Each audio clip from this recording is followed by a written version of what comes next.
Solaiman, welcome back to another video. তো আজকে কথা বলো মেগাস্টার অভিনীত তার সদ্য মুক্তি পাওয়া সিনেমা রকস্টার।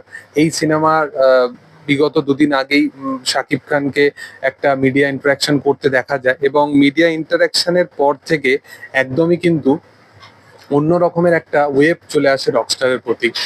কেন বলছি? রকস্টারের যেরকম বক্স অফিস কালেকশন হয়ে আসছিল এতদিন ধরে, মোটামুটি নন ওয়ার্কিং ডেতেও প্রায় 20 লাখের প্লাস মাল্টিপ্লেক্স ন্যাশনাল প্লেক্সে বক্স অফিস কালেকশন করছিল সিনেমাটা।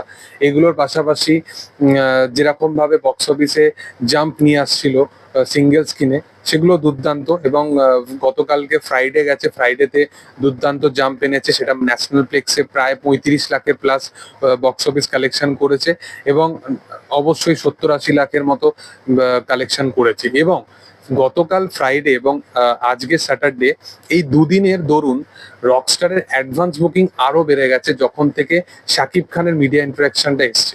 মানে এই মানুষটার ইন্টারাকশন, এই মানুষটার প্রমোশন অ্যাবিলিটি, এগুলো এতটা মানে অন্য লেভেলের হয় না।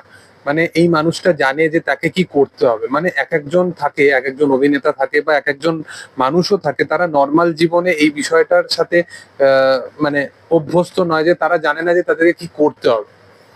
বাট শাকিব খান এই বিষয়টা খুব সুন্দরভাবে ক্যারি করে।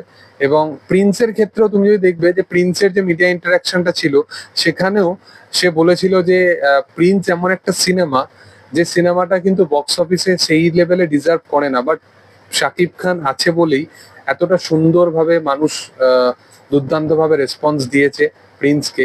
মানে এটা শুধুমাত্র শাকিব খান বলেই সম্ভব। ইভেন আমি পার্সোনালি প্রিন্স যখন দেখি, আমি প্রিন্সের কাজ নিয়ে একদমই খুশি নয়, এবং আমার তো মনে হয়েছে যে প্রিন্স শাকিব খানের সাথে কোথাও গিয়ে একটা প্রতারণা করতে হয়েছে, মানে করা হয়েছে তার সাথে। তো এই বিষয়গুলো আমার মনে হয় যে প্রিন্সের টিম বা প্রিন্স করেছিল, বাট রকস্টারের ক্ষেত্রে এই বিষয়টা নয়।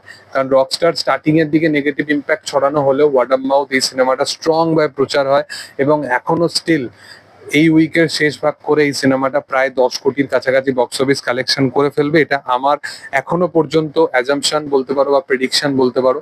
হোপফুলি সেটাই রকস্টার টিম এবং রকস্টারের দর্শকরা সেই টার্গেটটা রাখবে। অনেক রিপিটেটিভ অডিয়েন্সও দেখতে যাচ্ছে, 8 থেকে 80 বছর বয়সের দর্শকরাও দেখতে যাচ্ছে। একজন বৃদ্ধা, 80 বছর বয়সের একজন বৃদ্ধা, সে শাকিব খানের এই সিনেমাটা দেখতে গেছিল, তার নিজের পার্সোনাল কি এক্সপিরিয়েন্স সেগুলো সে জানিয়েছে। তো সবকিছু মিলিয়ে একটা দুর্দান্ত রেসপন্স পাচ্ছে সিনেমাটা। তোমাদের কি বক্তব্য অবশ্যই সেটা কমেন্টে জানিও।